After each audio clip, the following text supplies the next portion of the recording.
Oke, halo, assalamualaikum warahmatullahi wabarakatuh. Selamat datang kembali guys di channel Trader FX. Oke, kali ini kita akan sharing kembali dan di sini saya mau membahas namanya breaker block ya. Breaker block itu seperti apa? Nah, breaker block itu adalah salah satu tempat entry ya. Tempat entry ya kayak order block namanya breaker block. Nah, itu langsung saja ya saya jelaskan di chat sini. Saya ngambil di time frame M30 ya sebagai acuan saya. Jadi ini breaker block itu adalah seperti ini guys. Jadi ada base, bisa supply, bisa demand seperti ini yang di clean break oleh candle momentum seperti ini. Maka ini disebut breaker block. Nah, di sini kita akan jadikan sebagai setup entry. Nah, caranya bagaimana? Tetap kalau kita gunakan smart money concept, tentu kita harus mengikuti rule-nya. Nah, kita hapus dulu aja ya, kita pelan-pelan ya, pelan-pelan kita hapus dulu semua objeknya. Ini. Nah, jadi gini, analisa awalnya itu ya dari sini, guys. Dari sebentar, sebentar. Nah, jadi saya awal analisanya itu dari sini ya. Aduh. Nah, ini di sini ada bos di perspektif M30. Ini kan bos ya. Aduh, bentar. Di sini bos. Nah, kemudian harga dari sini kemudian turun. Wait. Nih, turun ke sini nih. Ini belum ambil inducement sebenarnya. Nggak ada inducement di sini. Ya, inducementnya adalah swing low-nya di sini, tapi harga sudah naik lagi. Nah, di sini ini adalah swing low yang sekaligus jadi inducement untuk apa skema ini ya, skema harga saat ini. Nah, cuman di sini artinya saya sedang bermain di internal structure.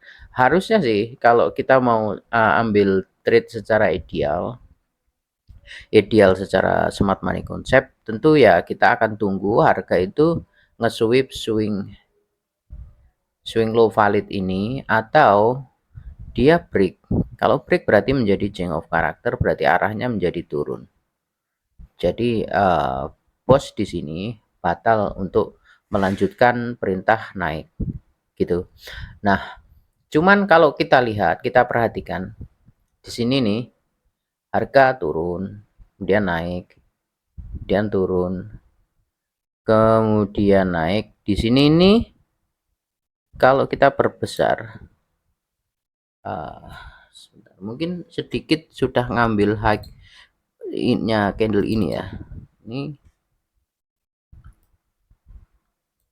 oh belum ya.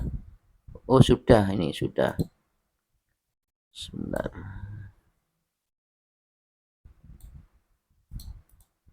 Ini atau hanya equal aja ini. Ini kayaknya equal high aja ya. Oh, sedikit ya kali ya. Sedikit diambil. Sedikit atau sama sini. Sama kayaknya. Ini sama. Kalau ngeceknya gimana ya? Pakai ini. Volume. Oh, HLC. Enggak ada. Nah, oke lah, dilanjut ya. Kalau itu enggak, ya kita kita langsung di mana ini? Di sini.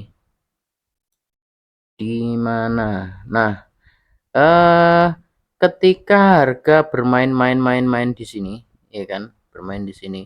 Kemudian di sini ini saya abaikan dulu yang struktur di sini.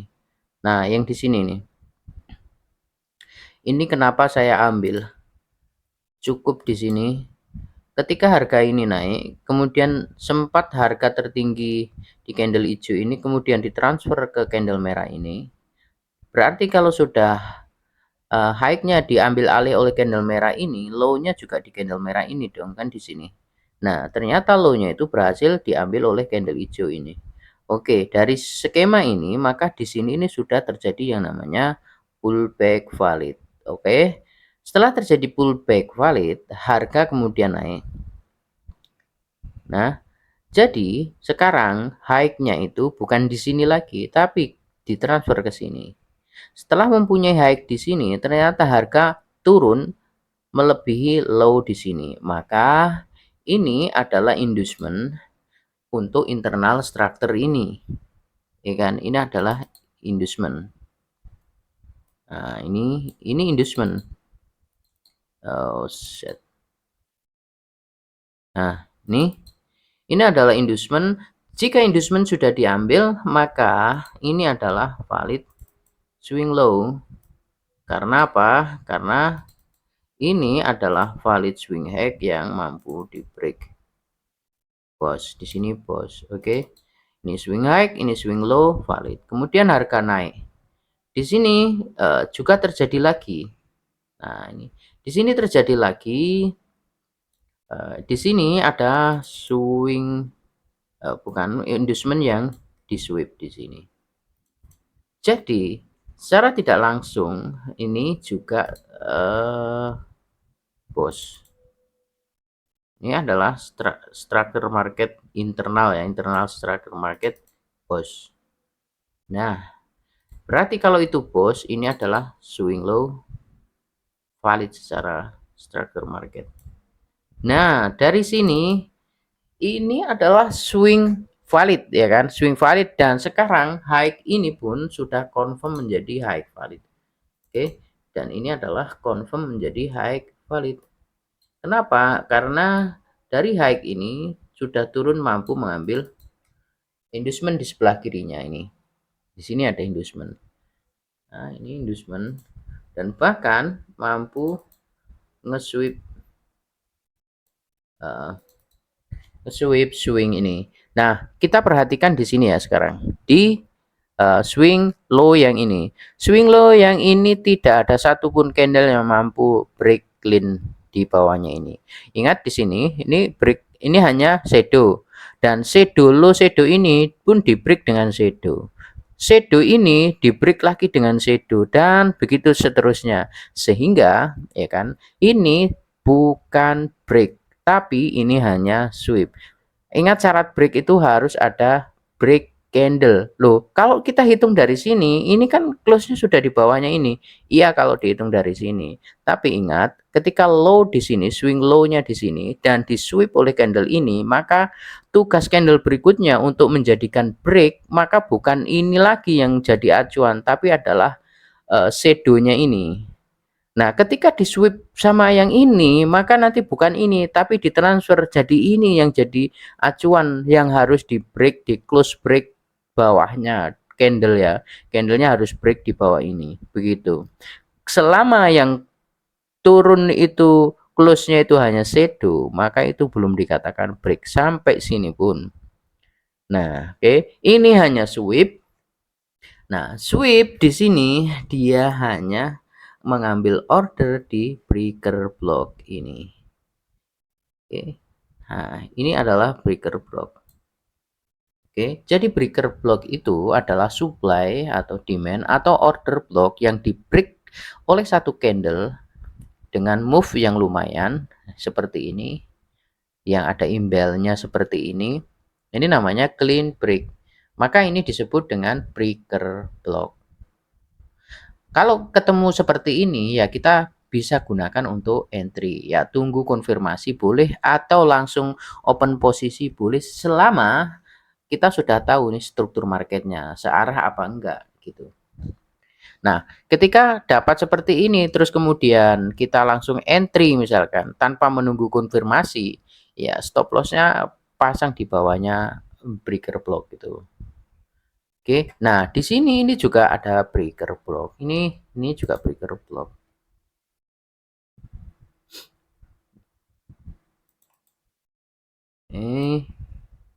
dan ini belum diambil juga. Mungkin nanti juga saatnya nanti juga akan ngambil ini. Entah ini nanti dia akan nge-sweep ini high ini, baru kemudian turun. Nah, dari sini naik ini, kemudian turun ke sini, naik lagi dikit, hingga pada akhirnya mungkin akan nge-sweep swing low itu. Itulah perjalanan market ya, kalau ideal seperti itu.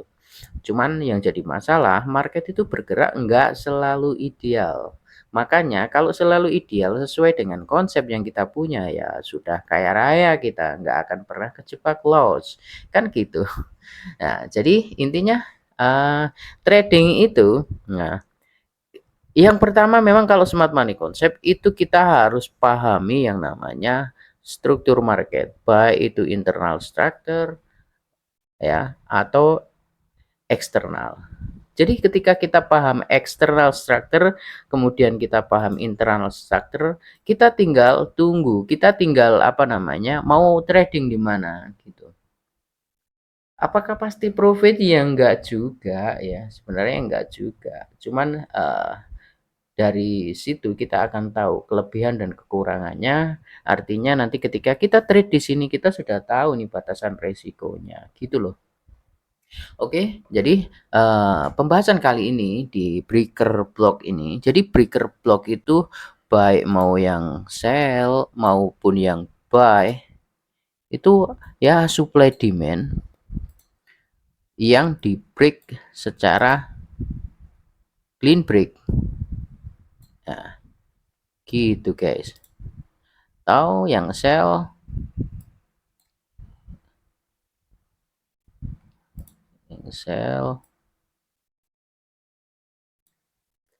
ya gini, sama aja. Intinya ada clean break di situ. Nah, ini. Nah, kalau seperti ini ya saya target ya cukup di sini saja, di high-nya, di swing high-nya ini. Oke, di sinilah. Oke, seperti itu guys. Jadi saya melihat sebenarnya memang struktur market GU ini di time frame M30 ini sedang naik, sedang uptrend. Memang ini belum ideal. Saya katakan belum ideal karena dia sebenarnya turun di sini nih belum membentuk swing high valid. Kenapa? Ya karena ini tadi dia belum mengambil inducement gitu. Kecuali ini nanti gini, ini naik, itu ya dari sini naik, ini turun terus naik. Nah, ngambil high ini lebih naik lagi ini, maka swing high validnya bukan ini, tapi nanti akan ditransfer ke sini high-nya. Lalu kalau dia mampu mengambil inducement di sebelah kirinya terdekat, nah itu akan jadi swing high valid dan struktur market akan dimulai lagi dari situ. Seperti itu. Ini breaker block. Jadi ya trading dimanapun di breaker block atau apapun itu sebenarnya tetap tetap kita harus tahu struktur market. Setelah tahu struktur market, nah kenapa di sini kok bagus untuk entry menurut saya? Karena di sini secara internal ya, internal bukan eksternal. Jadi kalau internal gini ya kita ngejar TP-nya ya nggak jauh-jauh di ya swing high, swing low terdekat internal aja. Nah, kemudian setelah tahu struktur market, nah harus dipahami juga tetap harus ada namanya inducement atau liquidity, ada imbalance. Nah kan di sini ada liquidity ya kan. Lihat di sini adalah liquidity eksternal secara internal gitu maksud saya. Jadi ini dari skema ini seandainya ini ya kan kita hanya melihat case ini aja tanpa menghiraukan di sebelah kirinya, ini jadi struktur market eksternal, maka di sini adalah liquidity eksternal. Karena berhubung ini sebenarnya ini adalah struktur market internal, di sini hanya sekedar liquidity aja. Ya liquidity internal di sini. Namun biasanya kalau ini sudah membentuk yang namanya struktur market, nanti dari sini kalau di liquidity biasanya akan ke puncaknya, akan ke swingnya gitu, minimal seperti itu. Harga juga bergerak dari liquidity menuju liquidity, dari FVG menuju FVG ya seperti itu, dari order block ke order block lain. Oke.